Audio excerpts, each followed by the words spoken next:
Absolutely no markings on this squad car. Got ourselves a Pine County Sheriff's Deputy here. 405 WMZ. You see that in your rear view, definitely take caution and slow down. No, thank you, sir. All right. Can I get your name and badge number since you've made contact? Sure, my name's Deputy Hawkinson, badge number 554. Have a great day.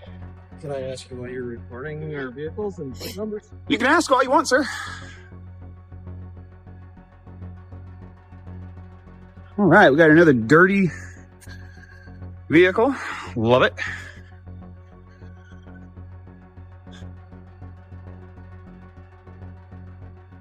All right.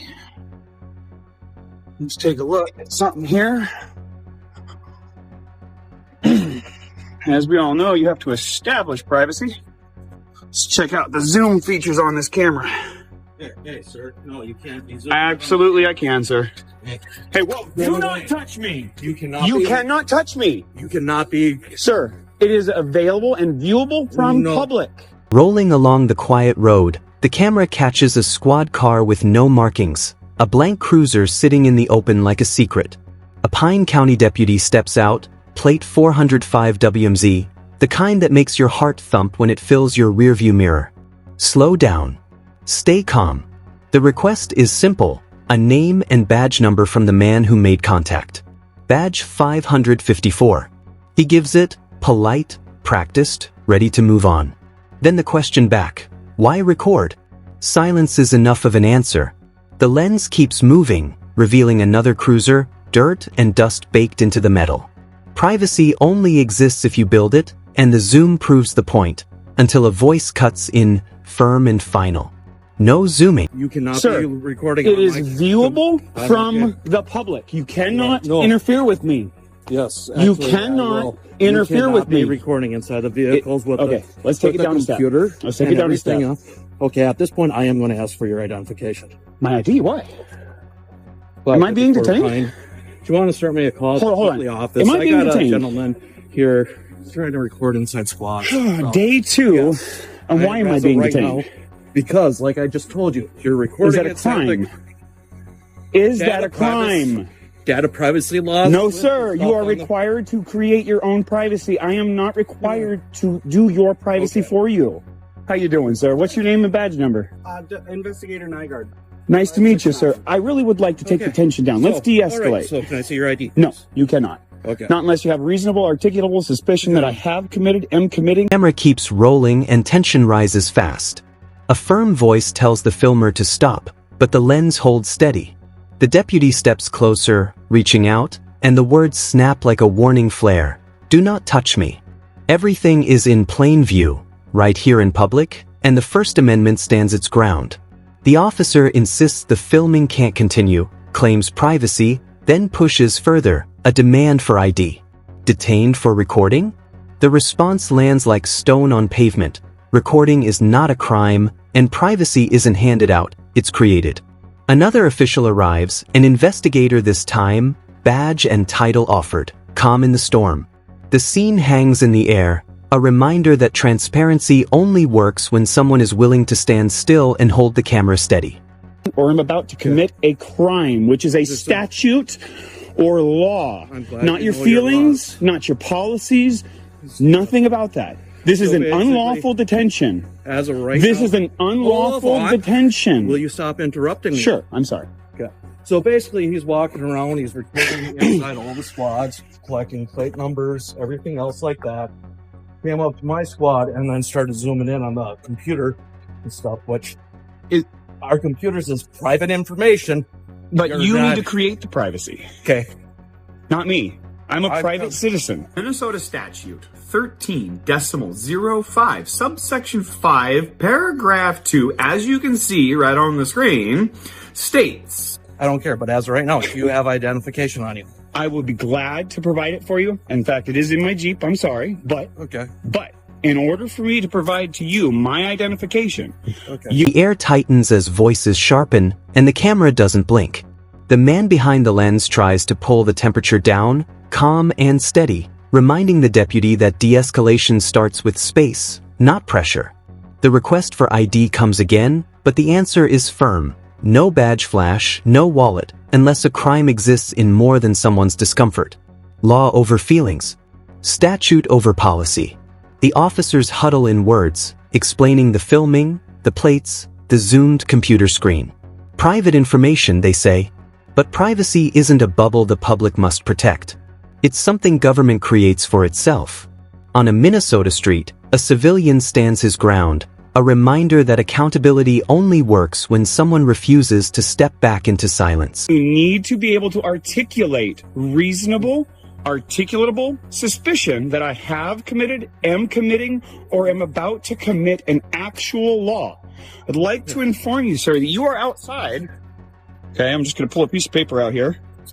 You are officially outside of your authority. You are officially violating my constitutional rights.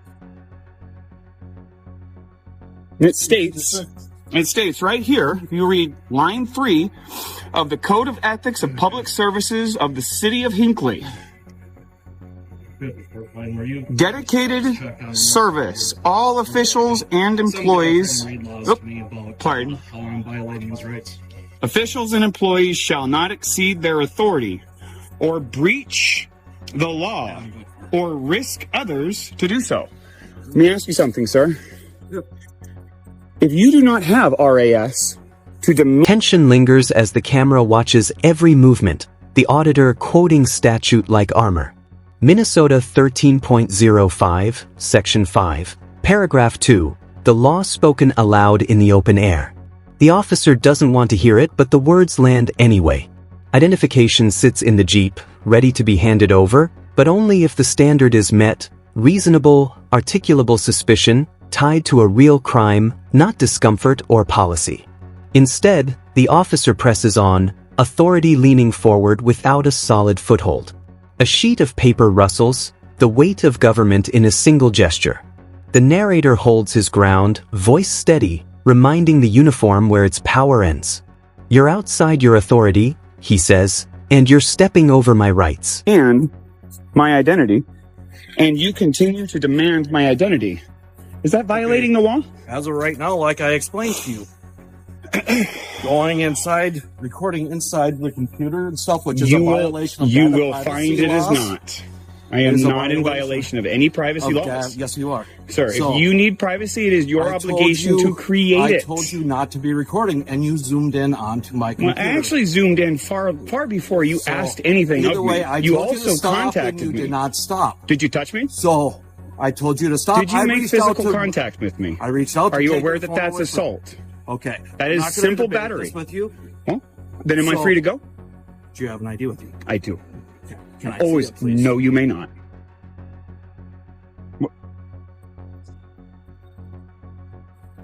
From this point forward, I will observe my right to remain silent. I have nothing further to say to you without a lawyer present. The tension builds as the camera lingers, capturing every calculated move. Lines from the City of Hinckley's Code of Ethics are read aloud, dedicated service. Officials must not exceed authority, must not breach the law, must not put others at risk. Every word underscores the growing conflict. A question hangs in the air. If the officer continues demanding identification without legal cause, is that a violation? The answer is firm and unyielding. Recording inside the squads, observing license plates, even glancing at screens, none of it breaches privacy laws. The confrontation is a study in authority tested and rights asserted, a quiet standoff where the law and its limits are spelled out, line by line, under the lens of a steady camera. That's fine. I'll just get all of my supervisor and I'll see what... Maybe he'll educate you. Do you really have to be so rude? When my rights were violated and I was assaulted by somebody who was sworn to uphold my constitutional rights, I get pretty upset, sir. I'm so sorry to hear that. I'm sorry to hear that you don't know my rights or care about my rights and you want to try and use tools of intimidation to take my rights away from me. I'm not going to have it. Take any rights away from Are you demanding my ID? I am asking you for... Am I free to go? Just hang on. Real quick. Am I free to go? I said hang on. Am real I quick. being detained? I already answered that question for you. And what crime do you suspect of me to be committing? Have committed or am about to commit? What law? You're being very quiet here, Mr. Nygaard. You understand what I'm doing here, don't you?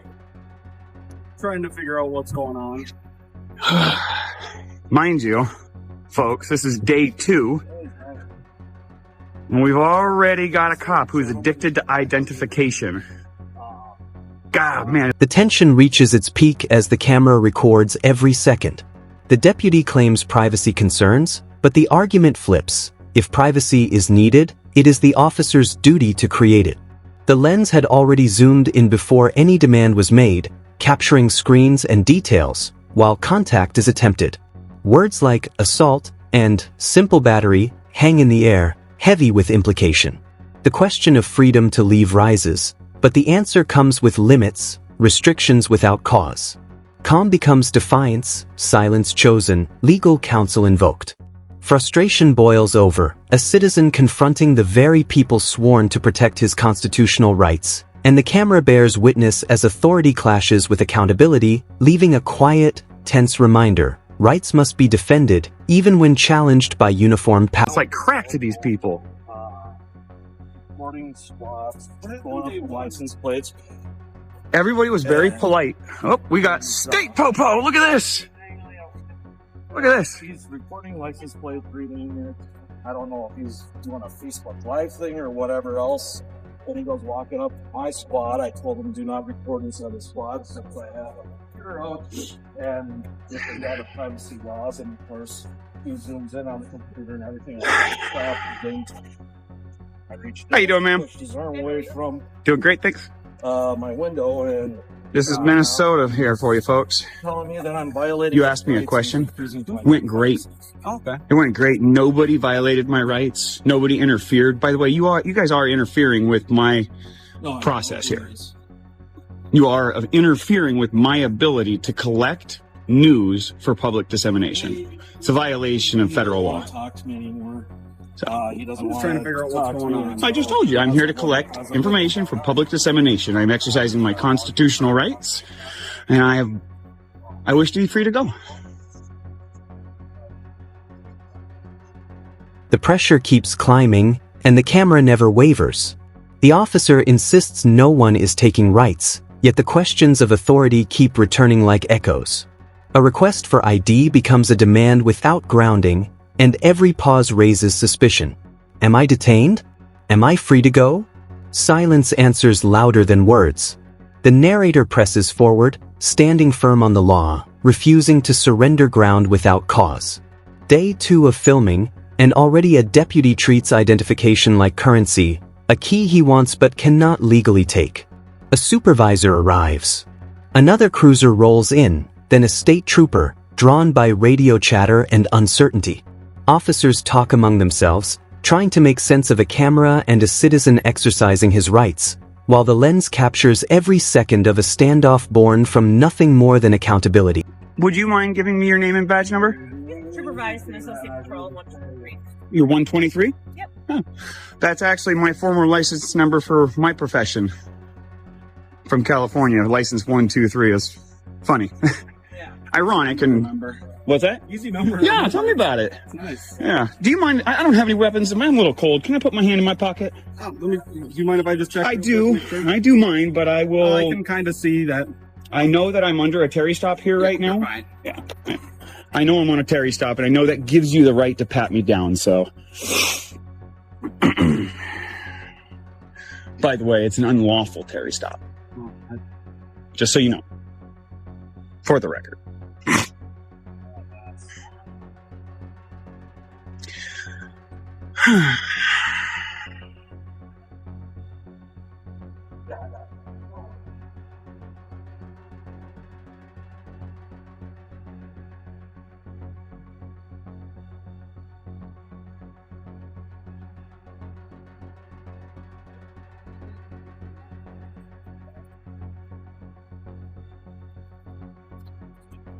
No, he just keeps following me around with his phone. I'm in That's public, about sir. it. So, C. Yeah. Hawkinson, Tyrant, in charge. oh, you're coming here? Okay. All right, yeah, if you want to talk with them and deal with it, that'll be great. I wish to be free to go. Well, if you want to leave, I wish to be Then- free from your detention, sir. okay, well then you can leave. The scene keeps unfolding minute by minute as more uniforms circle in. A computer screen becomes the line in the sand, privacy invoked like a shield against the public eye, yet the street remains open to anyone who walks by. The narrator explains his purpose, collecting information for the people who will never see these lots or these patrol cars themselves. Gathering news, exercising rights, and suddenly the air is full of questions about names, badge numbers, and authority. A new officer arrives, polite, professional, offering her information without hesitation, and the tension eases for a heartbeat. But the stop holds. The frisk looms. A Terry stop declared unlawful in the auditor's eyes, yet still happening in real time. Rights tested, cameras rolling, on Minnesota concrete where the question never stops.